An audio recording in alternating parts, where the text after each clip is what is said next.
On Clippers fans, welcome to season 3, episode 14 of Clips and Dip.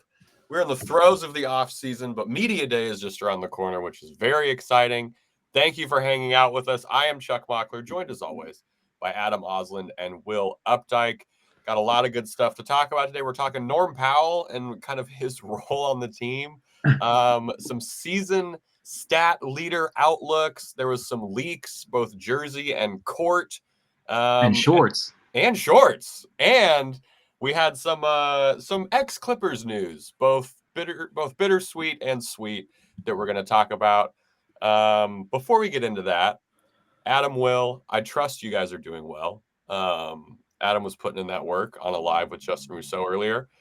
We are recording this the day that Shohei Ohtani joined the 50-50 club, which if you're not aware, he is the club. He is the club. It's a very lonely clubhouse. I don't know what color the jacket is, but he's the only one wearing it. 50 home runs, 50 stolen bases. Before we get into the Clipper-centric stuff, Adam and Will, what would the basketball version of the 50-50 club be? This is a good question. The same. It's it's Deion Sanders. the Wilt Chamberlain. Yeah. 50 points, 50 boards. How many guys have a 50, 40, 90 season? Is it like 5 to 7, somewhere in that range? I think maybe Bird's done it twice. Maybe Steve Nash, Dirk. I'm trying to think of 11 players. 11. Well, that's not good enough then. Too many guys have done it. We need something that only one person has done. It might be the triple-double record, actually. It might be averaging a triple-double for a season, since that's happened 3 times. Russ did it twice. Oscar did it once. Yeah, that's true. But people have already done it, though. Yeah. So, it has to be something like, what if Kawhi had 50, 90. I mean, wasn't Steph close? Steph had 47% from 3 1 year? I feel like Kawhi, over a season, I think it would have to be something defensive and offensive. So it would have to be a center who's putting up 30 points and 12 blocks a game or something like that. I mean, Wilt averaged 50 and 25 or something one season, right? Supposedly. There's no video. No video, bro. Had 30 more possessions to accumulate stats. It's a little bit different. In the modern era, I mean, I think Ohtani is the greatest player ever, and he hasn't even been to the playoffs yet. I've been saying for years, he's GOAT Tani. Babe Ruth, he was playing during segregation. It's a totally different league now. Absolutely, you can't compare this. I don't know. I don't know what it would be. It's tough to say. It is. I guess we'll find out. 50-50. 50-50? In a game or for a season? I mean, 50-50 in a game. I think 50-50 in the game. Has Wilt done it? I don't know. I think Wilt is one of the greatest athletes of all time. I don't trust any of those stats, if I'm being honest. They're a little Paul Bunyan-esque. Yeah. Again, Paul Bunyan, another great athlete, but I don't trust any of his stats either. What about Blue, though? The big Blue Ox? Blue was doing her job. Is it Blue or is it Babe? Babe. Right? I think it's Babe, the big Blue Ox. I got you, Babe. Yeah, that sounds right. It is. Paul Bunyan and Babe the big. All right. So I do trust Babe's stats, though. Babe Absolutely. did tramp around and make the 1,000 lakes. That 100%. happened. That happened. I think you know how we know, because the lakes are there. And they're all shaped the same. I think Will's right. I think 50 points, 50 boards in this era. I think the 50 boards is sounds impossible. That sounds impossible. Yeah, you'd have to grab every board. There's gonna have to be a lot of misses too. Oh yeah, you're playing you're playing also probably the worst team ever. Oh, 100%. Well, it would probably involve 20 offensive rebounds, which means he could be inflating his own stats by missing some bunnies and then eventually getting it to go type thing, you know? Once I got to 35. We're on the quest of 50. How can you knock it, you know? Yeah. Halfway through the fourth, I'm at 35 boards. I'm just standing under the basket. What about just 101 points in the game? Yeah. I mean, Russ's 20-20-22 is pretty damn close. Hey, what about Zoo's 30-29? What's up? That's true. All right. So Zoo could do it this year is what we're saying. Zoo could join the NBA version of the 50-50 club. I don't know. Hats off to Shohei Ohtani. Just an incredible feat. Now he came into today at 49-48 stolen bases to home runs, and he leaves at 51-51 while going 6 for 6 with 3 home runs. 10 ribbies. It's so absurd. It's crazy. All right, let's talk Clippers basketball because that's what we're here to do. The Lob, the Jam, the Pod, our sister pod, was tweeting about, basically the kind of the Norm Powell, I don't want to say conundrum, but like enigma of where he fits on this team. They had a tweet that was funny that was like, rational, it's going to be funny putting Norm in so many trade machine scenarios, but then realizing that he is so important to what the Clippers need to do offensively. I mean, don't we do this every year? And then inevitably someone goes down and it's like, oh, thank God we didn't trade this guy who was in every single trade machine screenshot we got sent over the offseason. Like, I think right now, obviously, I mean, with how soon camp is, nothing is going to happen. And that's the right move. We'll have to look and see. Are there some other people? Are we a little guard heavy? Yes, I can see all of that, but you do still have to make up for 24 points. And Norm is one of the guys that can help you do that, giving up a lot on the other end. But I think unless someone really breaks out as a scorer, and even honestly, it'd have to be more than one. I'm looking at like 3 guys. One guy who hasn't played any minutes with the team competitively, and then Zoo and Man would have to like really kind of break out offensively, I think, to make him fully expendable, unless you had some sort of guarantee that everyone is going to be healthy all season, which if you got that, feeling pretty good. Send that over to us. If you got mail to guarantee. Yeah, you can. It can be a fax. It can be a copy. It can be actually, it could just be a picture on your phone. I'm cool with that. And we also added another guard, which is funny. Alondis Williams got added to the training camp, but because it's like offensively, he's like the 4th most important player on the team, I guess. He's one of the few proven guys you can't sag off of. Like, I didn't mean, that's no thumbs down if you're watching. Like, he's one of the proven guys that you can't sag off of. We don't know about Derrick Jones Jr. They're going to make Terrence Mann earn all those threes too, like in the pick and roll. I'll tell you right now, we don't need to see it. There's no way that Derrick Jones Jr. is near the shooter that Norm Powell is. Right. Yeah. I just mean in terms of gravity, like on the floor. You know what I mean? Norm literally shot 10% better from 3 during the regular season last year. It was 44 to 34. I mean, he was an elite, efficient player from the outside. Absolutely. And it's so funny in this context of like, okay, so we're a defensive-minded team, but people are going to like, because this is going to be the guy that every year there's a guy that Clippers fans are split on. So and I get it. He's that guy this year for sure. He is an asset. The contract is right there in what you need to sort of make up money to get something back of value. If you're looking for, like a role player type of guy, which I assume that's what the trade would be for. But yeah, I just feel like we've been doing this every year. That's where I'm at. I'm baffled that people think this is something new and fresh. It's like we talked about this all throughout last offseason. Is Norm the guy that gets moved? And then once the Powell Rangers happened, we were like, damn, good thing they moved Norm.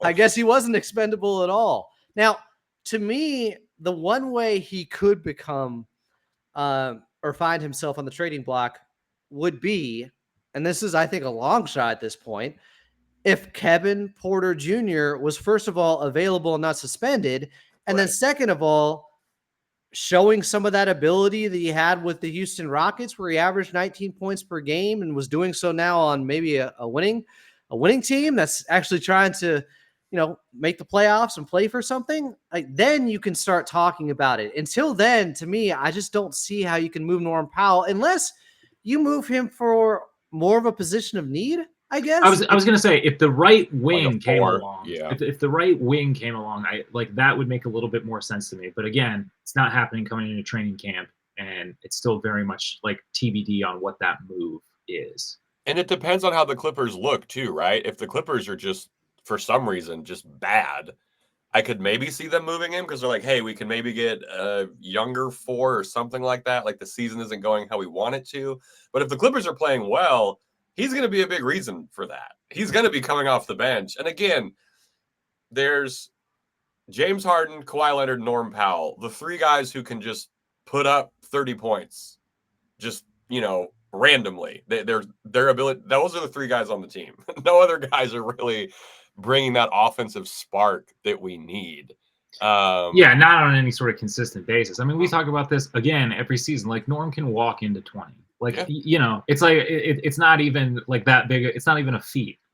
I think he's had 3 years averaging 19 or 20 points per game. This is old hat for him. This is something he's very comfortable doing. Last season, the only reason his scoring was down, I think, to 14 is because we had so many scores with Paul George, James Harden, Kawhi Leonard. Right. He wasn't having or getting as many shots off. And the defensive stuff too. And that is another thing that hampers a trade to a certain degree, is like he is such a specific piece.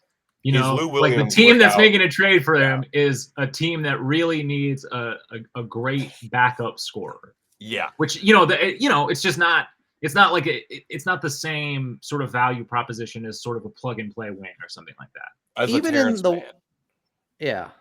Even in the way he scores, his shot profile is very unique and specific. It's not like he's a great individual, get into his bag, go one-on-one. He's a catch and shoot guy. He attacks closeouts. He's quick. He gets to the free throw line. Now, he did have 40 points in a game where they didn't have Kawhi or Paul George, and Phoenix, you could say, was loading up to try to stop him, and they couldn't in that playoff game. I think it was game 3 in 2023, but when he gets downhill, I mean, like, there's not a whole lot you can It's do. A foul or a bucket. Yeah, it's like you're getting a point out of it at least. Yeah, but I don't, like, I think most teams, even bad ones, would still view him as playing a lot off ball because he's not a playmaker. He can't really create for others and be very successful that way. He could. I feel like he could. He doesn't. Passing's pretty bad. He doesn't, but I feel like he could. He probably should. He's 31. Like, I don't know how he hasn't gotten better in that area, to be honest. Why is he such a bad passer? Like, he gets such tunnel vision. Yeah. Why is Paul George such a bad passer? Paul is, at least he has the ball in his hands all the times. Like, he has great passes too. It's just it's up and down. Norm is just, he doesn't pass. Like, no, that's what I'm saying. I feel like he could, but he does not. He's not what he's like a less dynamic Lou Williams. Yeah, he's a play finisher. He's not a connector. He should be a better defender too, honestly. Like, off ball, he was good last year. He was better. There was some free safety stuff that I liked from Norm, and he challenged at the rim a couple times, which is very surprising. And he's stout. I mean, but he should be better on ball. From coming over from Toronto, what I saw during their playoff run, I felt like, I don't know if he picked up some bad habits playing in Portland where they weren't playing any defense next to CJ, next to Dame. God, what a bad defensive backcourt. What a thought. You can't win with that. What a thought to put that together. And now he has Chris Dunn next to him. In terms of the second unit, right? Like, it's Dunn and Norm in that backcourt. Pretty sick-ass, second string backcourt to have there. Norm did play 72% of his minutes at the 2 last year, 24% of his minutes at the 3, which I hope that percentage goes down because we're going to see 3 guard lineups. You guys I know we are, but 24% is a lot. We're going to. I don't want to, though. Of course, no one does. But, what do you want? To him to just stick at the 2. They can put another guard at the 3. He just can't guard 3s. I wonder, how they categorize that, and if some of that was in the Powell Rangers lineup where they were counting Paul George as the 2 at times and Norman at the 3, maybe? I don't know. That's interesting. 24% is not nothing. So it's Paul George's fault. Well, when in doubt. No, I'm kidding. I'm kidding. Because he's played, for his career, he's played almost a third of his career at the 3, which is pretty crazy. He's got long arms. 62%. He does have long arms. But yeah, this is going to be the guy who people are like, I think he's going to be, and he shouldn't be this, I think he's going to be a quasi scapegoat for the Clippers. I think the Clippers are doing poorly. People are gonna look at they're gonna look at the list of salaries and they're gonna say he's the 4th highest paid player on the team. Like, why don't we move him for someone who does more stuff? And it's like, that's a very base argument, I think. And I don't think we need him. We need his offense so bad. With the way the cap has gone up, and he's taken up about 10% of the salary cap. He's at 20 million this year and then 20 the next year, just for context. Sorry, just so yeah. And he's finished top 5 the last 2 years. He was 4th in 6th Man of the Year voting. And that was really could have been higher. Yeah. Yeah. Like, he has been, I think he was the highest scoring player off the bench last year. He's one of the most efficient scorers in the league. There is a lot of value there. And if he was clutch. His numbers in the 4th were fucking crazy. Yes, they were. Oh my God. Yeah, he was unbelievable. Last 5 minutes of a game within 5 points. So we overlooked him coming into last season and how valuable he could be. And we're right back here again this offseason, apparently, with some people. I'm looking forward to Norm's season. I think it's going to be more of the same, right? Like, I don't mean that in a bad way. Like, it's going to be efficient from the 3. I like him next to the Dunn pairing. I think whoever's at the 3 and the 4 having Batum out there too, like, he's in a lineup. If you just look straight bench, if you have Chris Dunn and Nick Batum out there and Norm's at the 2, like, he has some help, right? Like, you can, in the playoffs, he's definitely going to be targeted. But in the regular season, which is where the Clippers need to take things more seriously, as we've learned, it'll be nice to have those 2 other guys around him. As far as who's at the 3 and who's at the 5, no idea. Would you do, because I'm assuming that the people who want to see this, I'm assuming this trade is like high up in there, Norm plus salary filler for Collins. Ooh. I have no idea why the Jazz would do this. They already have Jordan Clarkson. Individual. I haven't heard of this guy. I have no idea. It makes 0 sense for them to do it as a team. Right. It's same amount of years. It's about $6 or $7 million less per year. So if they wanted to get off of that, they could get off some salary. So it's like Norman Tucker for like Collins and filler. Yeah. I mean, yeah, but then like Derek Jones Jr.'s off the bench. Like, we'd start Collins. I don't know. It's interesting. I think Mann might come off the bench before Derek Jones. But if I were Terrence Mann and they make a trade where I'm now coming off the bench, there's no way in the world I'm re-signing with this team. Talk about getting your fucking chain yanked. I think that's fair. Dude, I'd be like, hell no. You've made me play every position sometimes in a week. And now I'm on the bench. Like, get the fuck out of here. That trade idea, though, if anyone sends us that trade idea, credit Will, because we are going to get that trade idea at some point. Well, I mean, I know it's the same. It's the Venn diagram is like a huge fucking circle of the people who every year want John Collins and the people who every year want to trade Norm. I think we got that exact question with Justin Rousseau earlier 100%. Regarding John Collins for Norm and PJ Tucker. And I don't have to see take the back salary either. And something else. Yeah, they weren't specific about that. But the only thing, because from Utah's point of view, John Collins can opt out after this season of that. And he might, because he's young enough where he can get a big deal entering free agency at the age of 28, or he's owed $26 million if he opts into it, or he could probably make $90 million, $100 million by opting out, even if it's less per year. I was going to say, you go for more years, I think, for sure. Yeah. So they might be counting on him opting out after this year if they don't like him. Whereas Norm, he's locked in. He's an unrestricted free agent in the summer of 2026. So I don't know. What's the appeal for Utah here? Like, I mean, I did give that caviat. There's absolutely no reason for Utah to do this. And if you already have Jordan Clarkson on your team, like, why would you have Norm?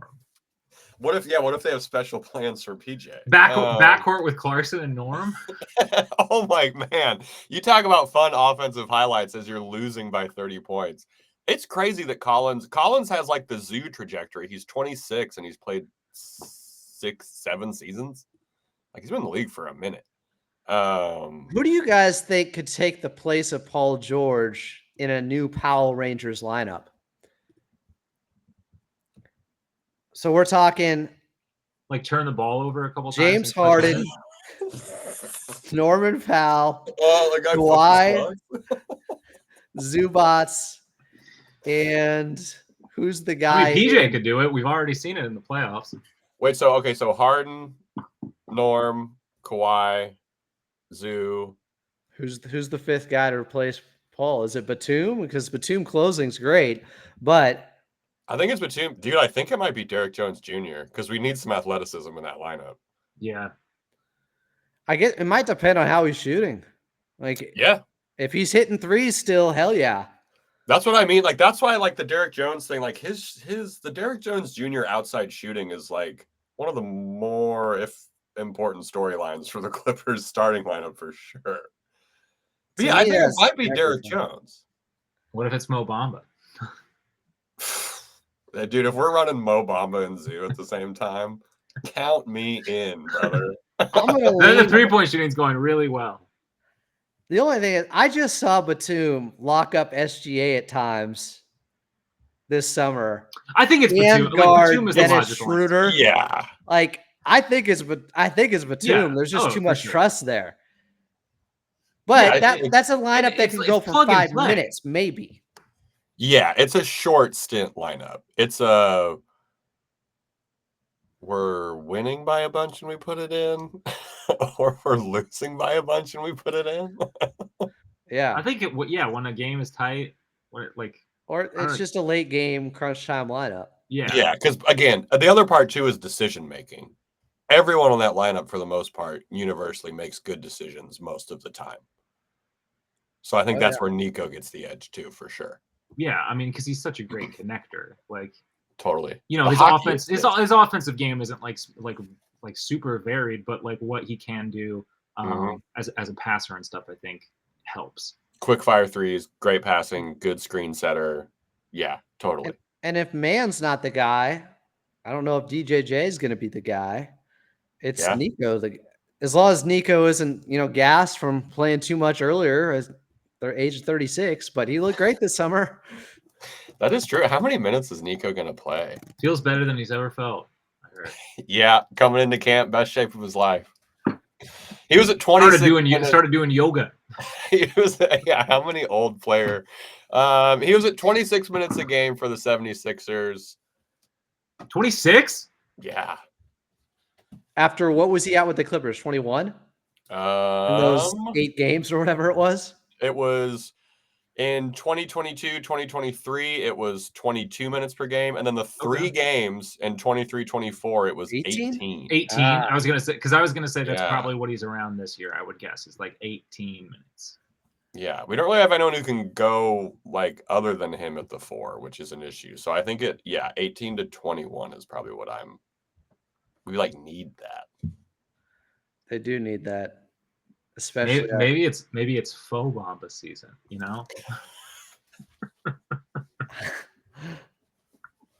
Is this your new agenda? I don't know. Are you this is our I don't know what's wrong with me. I don't want it's the off season, bro. We're all losing our mind.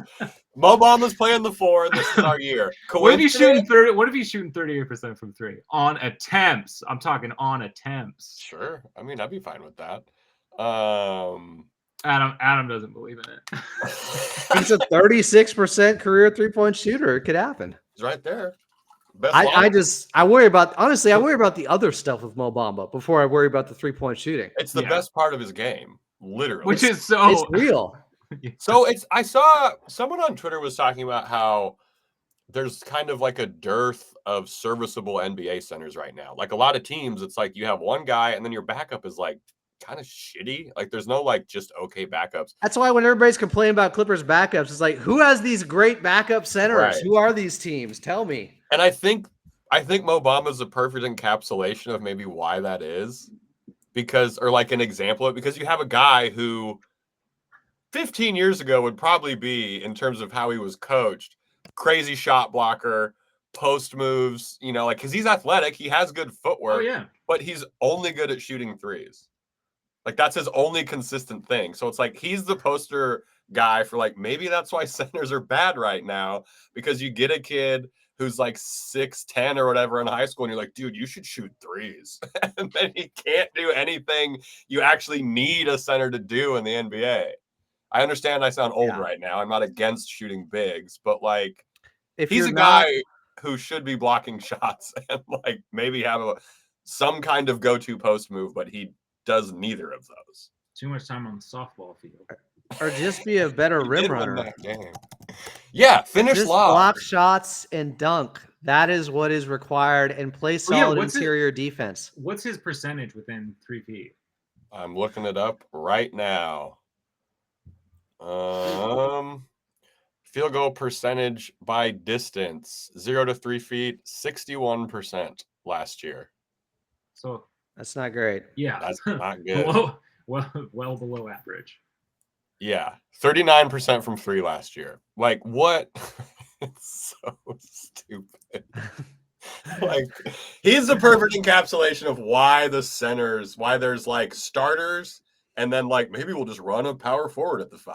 Like, that's what it feels like in the NBA now. Yeah, it's these guys. I think all you need though is one good one that like truly that you play. So hopefully Zoo gets more minutes. Yeah, because that's the other part of it too. I asked Law over under. I asked Law Murray over under on 29 minutes for Zoo, and he thinks it's under. He's slamming that under. I mean, he's not wrong. It's like, unfortunately, he's probably right. Well, so 2 years ago, he was at 28.6, I think. Last year, he was just at 26. It has to go up, right? There was the injury, though. Yeah. There was the injury, and he didn't look the same. But I think even if you look at the first couple of months, like he's not at close to 30 minutes, like regardless of the injury. What about though that first stint when when we stopped losing games? Actually, no, we were still losing games when Zoo was putting up good numbers with Harden. Okay. In November, he was at 26.9 minutes. Okay. In December, he's at 28.1. January, 28.1, and then he got hurt. What did I say? What did I just say? That's not 30 minutes. That's right.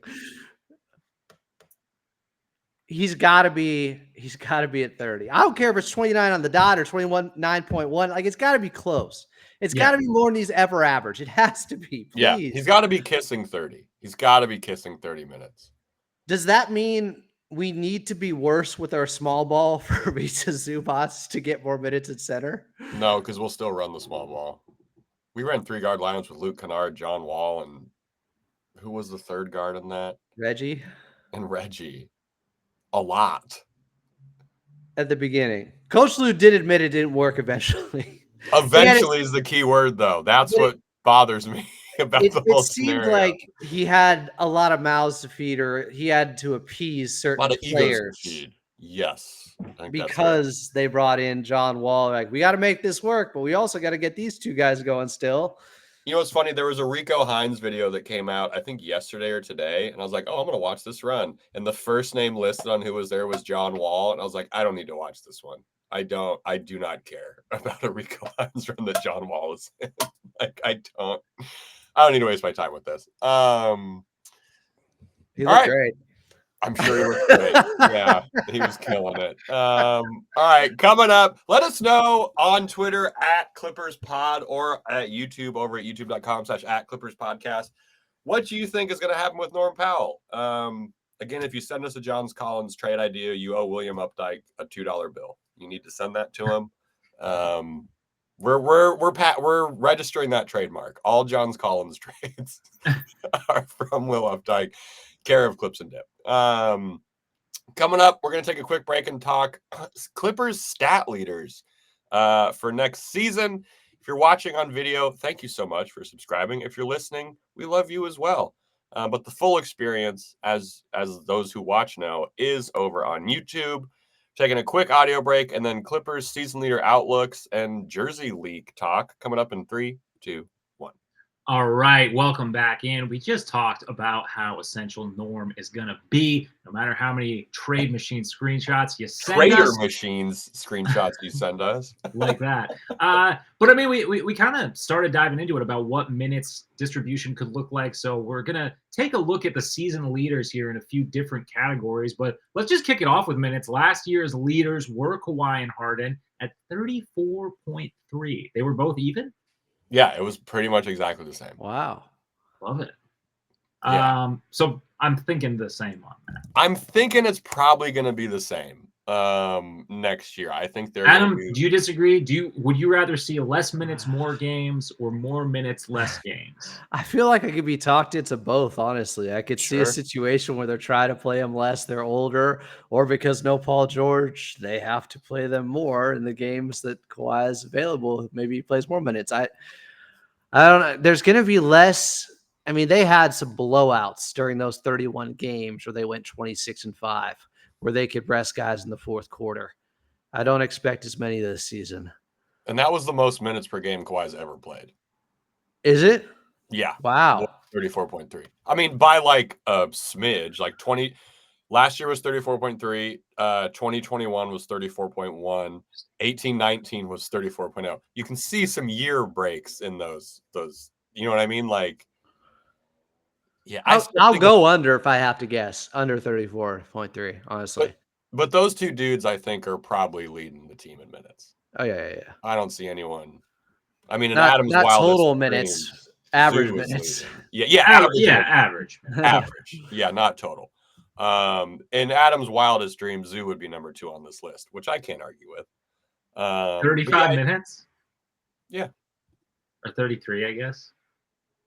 Yeah, because leading the team next year is probably 33-ish. Well, if we want a 50-50 game, I'm going to need about 43 minutes. Because I also think last year there was an emphasis on the whole 65-game rule thing. It felt like not just the Clippers were making a point to be like, we can do this if we want to, dickheads. You made it the 65-game rule. You know what I mean? Like, I feel like there was kind of like some – because then after that, Kawhi just stopped playing. How many games did he miss then? Like, he was just done.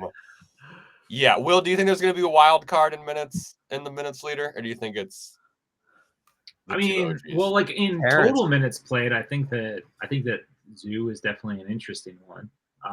You know, again, still TBD. Like, we're still speculating so much that his role is finally going to grow into something else, and you know, we haven't seen any real evidence of that. He was it's a nice thought, though. He was 6th last year in total minutes. Yeah, that checks. That's crazy. PG, Harden, Kawhi, Norm, Terrence, then Zoo. Damn. Like Will said, though, he was out 3 weeks. Yeah, that's true. Next category, points. I think this one, last year, Kawhi, 23.6, Paul George, 22.6. I think Harden's going to have to be the leader in this one. You think he'll really? be Kawhi?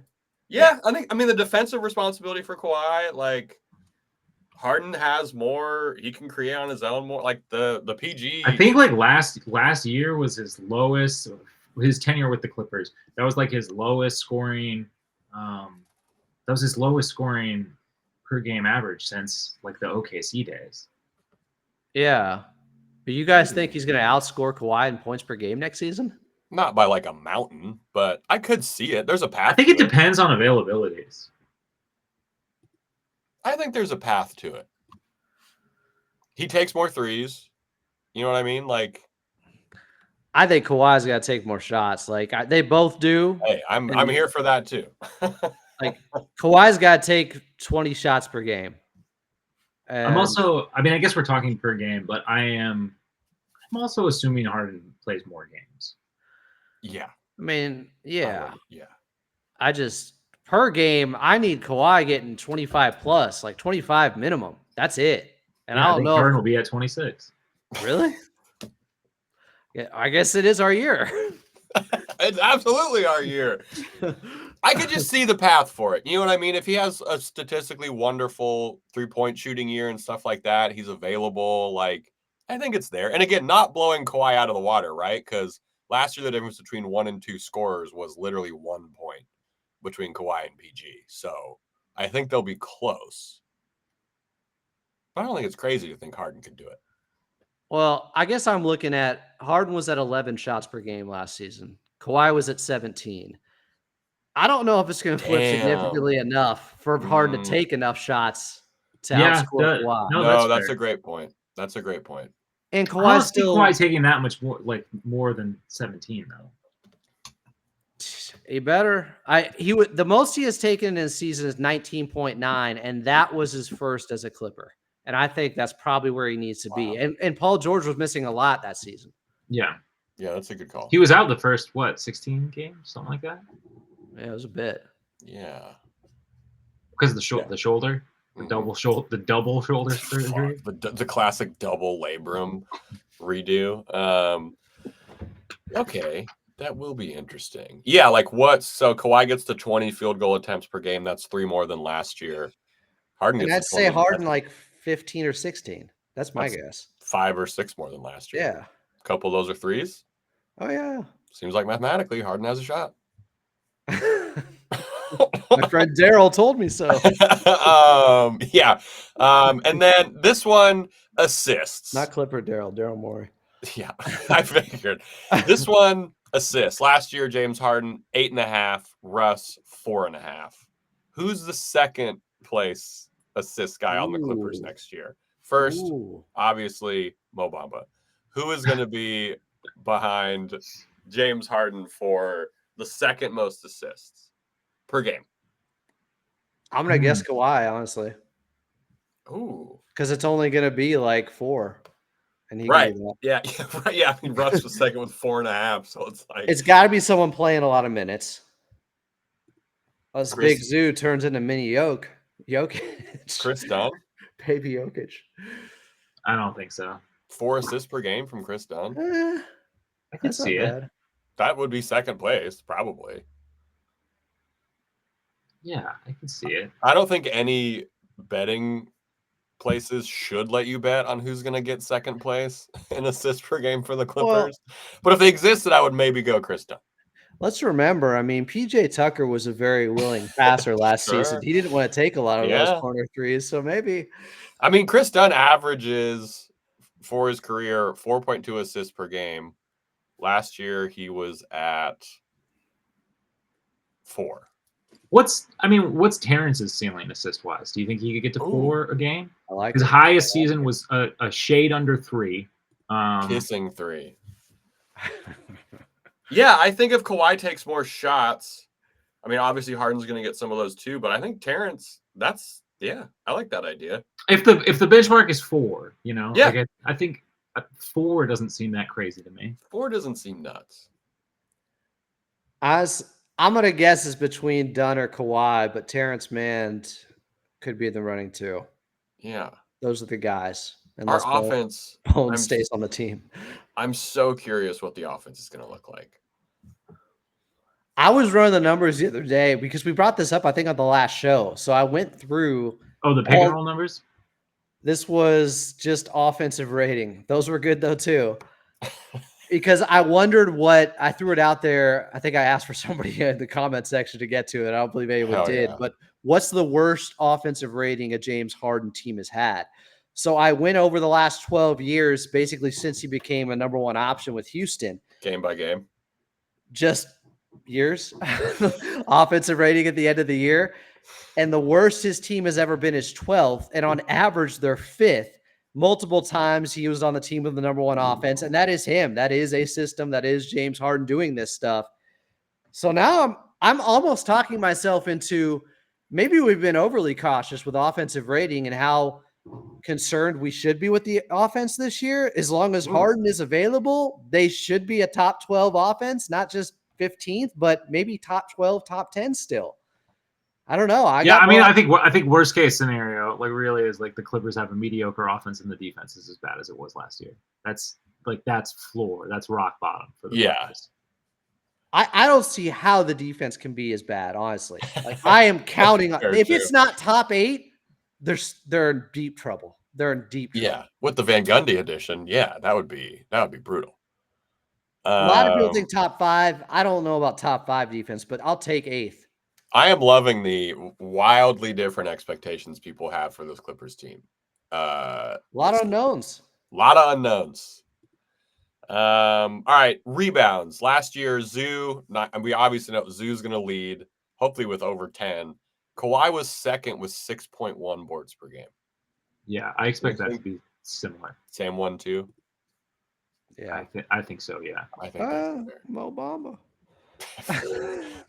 When he makes the jump, dude, his per 36 rebounds is like 19. Dude, when he makes the jump, finally he gets a chance. We haven't even talked about Kai Jones yet. Dude, negligent. And then this one's funny because they're just so rare. Steals.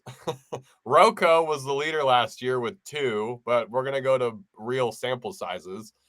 Kawhi, what was it, 1.6, and Paul George, 1.5. I think it's Harden. I was going to say, what's Harden's best season steal-wise? Because he's got to be he's had to have been like 1.8. He's led the league in steals, I think, twice. Yeah, he was at 1 last year, which I'm curious how they counted those.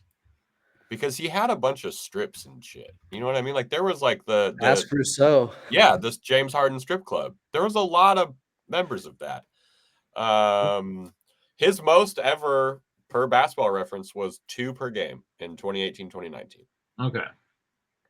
I think it's a lot of this is just he was playing 80 plus like he was playing 75 plus games so often in his prime. Yeah. The accumulation led to him having the most steals, not per game. I mean, 2 per game at 78 games is pretty crazy.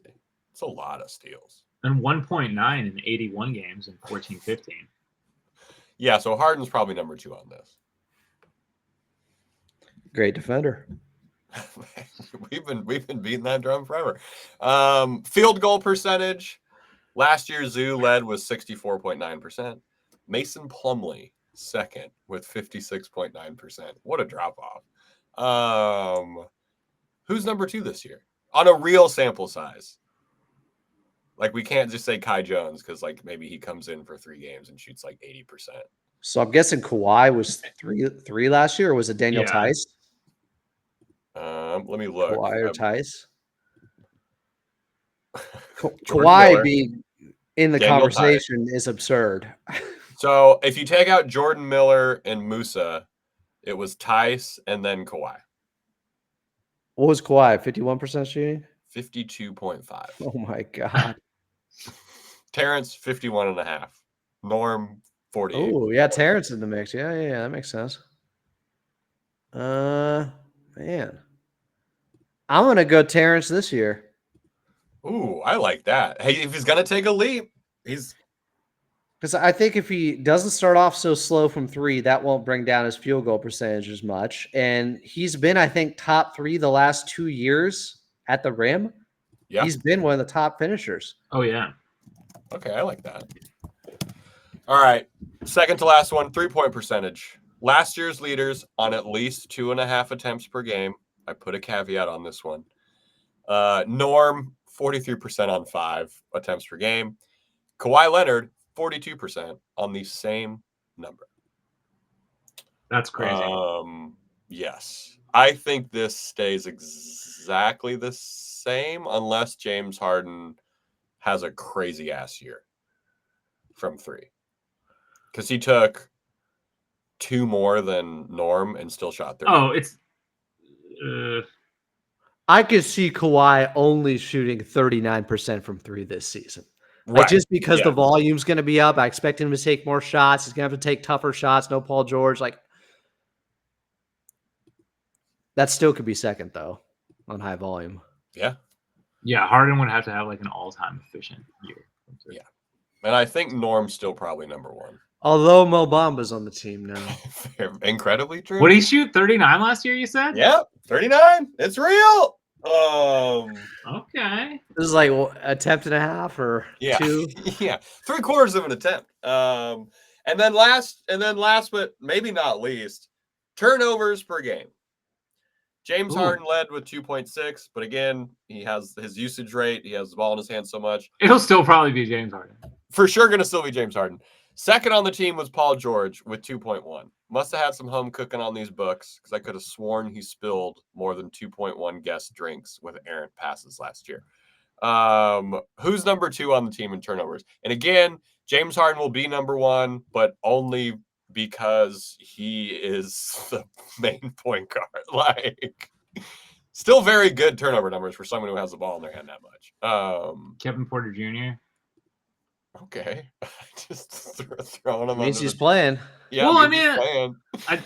he has like I think he has like a 1-to-1 turnover to assist ratio. It's Is not it? great? Damn. I think you might be right on that, actually. I'm gonna go Kawhi just because usage. Yeah, usage wise, that would make sense. Yeah. Okay, never mind. It's not quite that bad. It's 2-to-1. So still not ideal. not when you have the ball in your hands that much. Yes. I think it'll be probably Kawhi. Someone in the comments on the last show was saying that we were shit talking Chris Dunn, and that's not true. We love Chris Dunn. In what way? Is that like, very good. Was it Dr. Shap? Like, is that his favorite player? Shap was like, you didn't say he was going to be first team All NBA. I don't know what your guys' problem is. Yeah. Yeah, I don't know. Because we were talking about Kevin Porter Jr. and we were like, the only way that Chris Dunn, like it was one of those situations where like all of these things have to happen for Kevin Porter Jr. to get minutes. I think one of the things was Chris Dunn has to not be good. Again, a hypothetical. He's going to be good. Oh, I think he could get minutes even with Chris Dunn being good. Like, I'm counting on Chris Dunn being good. Right. Yeah. Oh, yeah. Okay, wait. Last one before we do a quick ad break and get to some fun stuff. Personal fouls per game. Paul George led the team with 2.7 last year. Seemed higher in the playoffs. Yes. Zoo second with 2.6. And then of people who are still on the team, Terrence was third with 2. It'll be Zoo again. Yeah. Who's third or who's second behind Zoo? I think maybe Harden. He was at one point. Derek Jones Jr.'s foul rate at. Ooh. So all those tough matchups he gets. That's an incredibly good point. He's going to a lot of the time he's going to be guarding. So he's at 1.6 last year fouls per game and in just 23 and a half minutes. Okay, yeah. So it might be Derek Jones Jr. Yeah, that's a good call. But those are hard fouls and necessary. Well, I think it depends too, because there was that goofy shit last year where the refs, they were just like, hey, stop calling stuff. Yeah. Remember those first 2 games of the playoffs were 2 of the most physical games I've ever seen in my life. Yeah. After the All-Star break, the NBA was like, hey, remember those? Just stop calling fouls. I think they got annoyed because they were told to do this and then told to do this. Like, you know what? We're just going to sit this one out then. You guys have it. Play your game. Play your game with no fouls. Call yourself. Yeah, we'll just pick the ball up. Yeah, it'll be interesting. Let us know in the comments who you think is going to lead any of these categories. If you have a really funny category you want to add, like VORP or something insane. Oh my God, I just noticed. Wait, I have to share the screen really quick. So I just Googled Derek Jones Jr. And this is why is ESPN doing this? That is very clearly PJ Tucker. Possibly in a 76ers jersey, now that I'm looking at it, because it has a sponsor on it, who the Clippers do not have a sponsor on their jersey. Oh, man. That's definitely a 76ers jersey. They're doing good stuff over there at ESPN. Keep it up. Maybe Pat McAfee can take over your fucking web dev, you losers. I mean, you pay Stephen A. Smith his $10 million a year. There's not much left to go around, apparently. Yeah, I'm just happy. Yeah, that's so funny. I was like, good for him. Good for him. Yeah. All right. Coming up, we're gonna take a quick break, and then we're talking City Edition jerseys were leaked or released. I'm not sure about that. The in-season tournament court was leaked.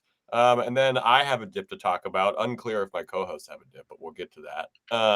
We got a break coming up, and then dip and fun talk coming up in 3, 2, 1. Welcome back in. It's Clips and Dip. I'm Adam Moslem. We got Chuck Mockler and Will Updike, and this is episode 14 of season 3.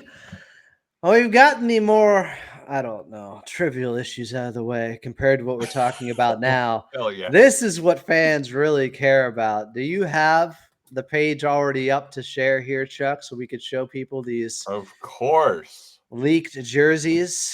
Are they This leaked? is It it. was like a release. Like it was Yeah, like I a don't weird, get it. like They're them. They're them. I don't know how this shit works. Yeah. This And is what we got. I really like it. So it's Yeah. the same thing as last year, but a baby blue instead of the dark blue. Instead of the navy blue, you get almost a Chargers powder blue here. Or a Grizzlies, which some people pointed out. Okay, It's like there the is more LA teal in it. Yeah, I agree with that. But I mean, some of these jerseys, guys, we dodged a bullet. We dodged a bullet compared to some of the other jerseys that people are getting with these city edition ones from Nike. The Lakers are some of the most horrific jerseys I've ever seen. Like, I would have designed that just to upset the Laker fans as a joke, like prank them. Celtics one is horrible too. Yeah, like stuff that has nothing to do with the color scheme of teams. I'll take this. I will take this and run, honestly. Sure. Yeah, I think in relation it's good. It's not, we have also just like new jerseys in general, so I'm less worried about what the city editions like. We have 3 brand new jerseys. Good point. There's So also I'm like, a bunch that are better though. yeah, that's true. Which ones do you like more? Because I have this The definitely top Raptors, 5. the Pistons. Pistons one was like, oh shit, this is like San Antonio. I would probably put ahead of it. I like Show them, Chuck. Do we got them below? I like the Jazz one. I don't have it on me like that. I actually like the here. I can Philly share one. my screen. One The second. wait, here Kings we go. one decent. The Valley, no. I don't like the Valley Golden one. A State, lot of people like it. I don't no. really like it. The Valley one is weird. It looks like the Star of David almost. Which I think the Charlotte one is great. Indies is terrible. Portland's is terrible. Atlanta isn't bad. I like the Sixers, honestly, and I don't want to have to say that, but I kind of like The that. Denver one is Atlanta's horrible. is good. The Sixers one is great. The Denver one is so bad. The Mavs one would be better if it didn't have the thing on the side. Minnesota one is fucking terrible. The Orleans one is bad. Brooklyn one is awful. Celtics one looks like an AAU jersey. Dude. Nuggets one is horrendous. The Celtics one looks like Baylor. Yeah, good call. Bucks one makes no damn sense. And I think the jerseys. The Magic's is cool.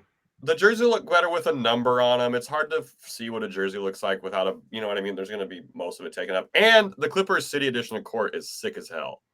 So I think all together will be cool, but I don't know. We'll see. I like the light blue so much. I'm good. I just love that color, that shade of blue a lot. Like I'm big on that. So I think it's an improvement on last year's. I don't really like it. Will's not buying the jersey. I mean, It's not just, a big jersey anyway. Yeah. Keep the receipt on that PJ Tucker one. I like some of the other I like some of the other designs and some of the other merch actually from this artist a little bit more. The jerseys to me, it just seems like a jersey that would be in a video game where they couldn't license actual teams. Dude, that's how I felt about a lot of the city editions. It was like, this is the Detroit basketball team's jersey.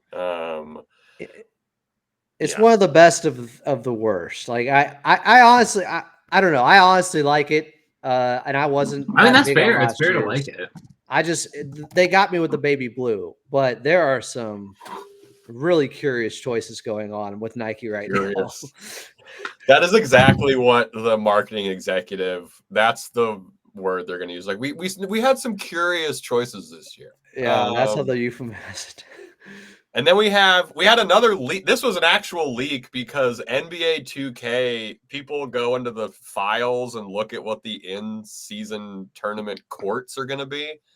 So we have also the Clippers in-season tournament court was leaked, which pretty sick, honestly. I think with the full Intuit experience, this court will look dope as hell.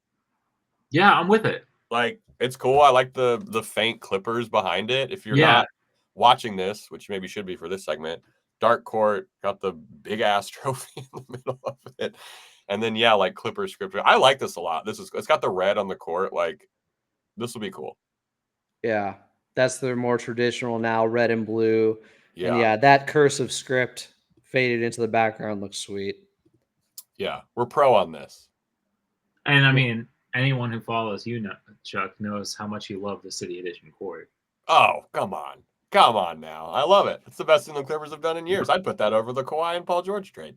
No, maybe not that far. All right, so we like the court. Jerseys we're fine on. Now we're getting to former Clipper great news.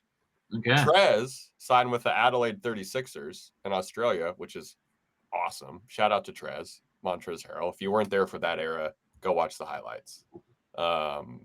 And he was in a rough spot, so it's nice to see him back in professional basketball. Yeah, I know a lot of people soured because he went to the Lakers. It's been long enough, guys. We can get over that and just celebrate Montrezl Harrell. Also, like at great personal cost to himself. Like Right. he left tens of millions of dollars on the table to do that. With what, Charlotte? Yeah. His hometown team, I believe. That was a clutch signing, I think. It definitely was a clutch signing. Yeah, it was unfortunate because he missed out on a lot of money, and he's one of my all-time favorite Clippers. I can't help but love. I called him Trez before they banned the ninja headband. Come on. His energy and motor on the offensive end. I used to say he was the Dennis Rodman of offense, just because he would not stop moving, which makes no sense because Dennis, of course, had zero offense, especially on the Bulls. But yeah, the pick and roll with Trez and Lou was legendary. Yeah. Do you remember the Pros versus Joes episode where one of the things they had to do was grab a rebound against Dennis Rodman? No, but it sounds impossible. I think it was when Petros. It was impossible. I think they only grabbed one, and it was because the ball took a weird bounce, and Dennis Rodman was like, "I'm not going to get that shit." And the guy was like, "Oh, I got it!" And everyone was like, "We don't care, man." And then Boban officially retires from the NBA. One of the more fun eras, the Toby and Bobby era, beloved by everyone in the NBA, even if he wasn't on your team. Yeah, shout out Boban. He made those years fun. I remember his first coming out game with the Clippers against Denver, where he really shined. He came in the second half and dropped like 18 points in 16 minutes in Denver. Yeah, I love calling him the secret weapon because it's ironic because he's so big. But the biggest person in the world, accomplished actor as well. He was in the worst John Wick movie. Which one was that? 4? 3? I like 3. He's in 3. Wait. Oh, he's in 3? 3's got some nunchucks. I love 3. Okay, yeah. So he was in 4 is the worst one. So, okay, so he was in. I haven't seen 4 yet, dude. It's just like yes. There's one scene in particular that goes on way too long. And there's like in the beginning, this is a classic Clips and Dip movie. Segue. Detour. In the beginning, it's cool because for 3 movies, you've seen Keanu Reeves just shoot people endlessly. And in the beginning, they're kind of fighting with other weapons. So you're like, oh, this is cool. Like swords, whatever. Cool. And then it's just straight back to like him putting his gun in someone's mouth and being like, and you're like, great. You shot 65 people again. What did you think the movie was going to be? More swords. But you've seen the other 3 movies. Well, you don't understand. There was time travel. They go back in time and then they go forward. No. A lot. I thought the ending was solid. I thought the ending was solid. I don't remember the ending. Okay. Does he die? Take my word for it. It was you loved it. Take my word for it. That's an Oslam guarantee. I haven't dropped one in a while. Did y'all bring any dips? It's midweek. I just asking. I want to dip right now so bad, but I'm trying to get to 10%. No, I'm cooked right now. Are you still eating nothing? This guy. Pretty much. A lot of Quest bars. Well, shout out Quest. If you guys want us to send us some Quest bars, we'll talk about it. Yeah, I love a Quest bar. They're so pricey. So I was lazy. I did a salsa, but I was dipping what I had in a salsa. That's my routine. Jabari sauce. It's from Tucson. Oh. delicious, phenomenal. I made a cheese tostada with Guerrero tahini coated tostadas. That looks good. It was really good. I don't think it will help you get to 10% body fat. I'm so hungry. This salsa, yeah, I would bring this to a barbecue. It's phenomenal salsa. Nice heat to it, but not crazy. I really like it. Hell yeah. Adam, what is your body fat at?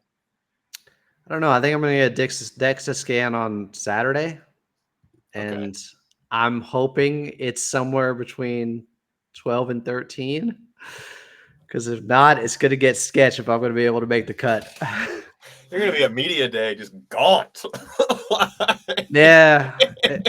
Are you putting on the sweatsuit yet and hopping on the bike? Yeah, are you doing wrestling shit? Like, are you like eating an orange and jumping rope in a hot garage? I go for walks for like a few miles every night after eating dinner to burn like, another 300 calories, and just counting calories and making sure I'm in a certain range. Well, at this point, you could count the calories on one hand, I feel like, how much food you're taking. Yeah, it's getting tough. I can't. I think if I reach the goal, to lift? I'm doing all right. I'm just doing enough. I got enough glucose in me to big think. Muscles, bro. Brain power. You'd be surprised what you can get away with that still feel pretty good. It's really just the urges that you have to subside, the cravings. You just have to go mind over matter. All right. Well, I'm going to eat the biggest burrito in the world after we wrap up this. And I hope you can. You bastard. I hope you can osmosisly take in the enjoyment I'm going to have. I think that about wraps it up, unless you guys have anything else you would like to say about the Clippers. No. Let's get out of here. Let's get out of here. We're going to be back next week with another episode. Getting close to game preview time. First preseason game is October 5th versus the Warriors. I'm using close loosely. Will, if people wanted to share their thoughts about this show and podcast, where could they possibly do it? Yeah. You can share your thoughts on every single episode over on youtube.com. That's at Clippers Podcast. If you're not doing the video thing, you can listen to us wherever you get your podcasts. If you happen to listen over on Apple Podcasts or Spotify, you can leave us a little rating or review there. That'd be nice. But no matter how you consume this show, we appreciate you. It would be nice. We do appreciate you. And Adam, before we sign off, one positive thing to send these Clippers fans on their well-deserved weekend. Media Day's 11 days away, and we're going to have a ton more content for you after that with all the stories coming out, and hopefully we'll all be there asking some questions, maybe a little more clarity on roster construction, and we'll see who's going to be available to speak on Media Day and who's not. So I think it'll be pretty informative, and yeah, it's less than 2 weeks away. It'll be a good time. Even with the lack of calories, Adam is still very good at math, putting together that there's only 11 days until the Media Day. That's fantastic. The brain on all cylinders here, boys. We will be back next week. And as always, thank you, and let's go Clips.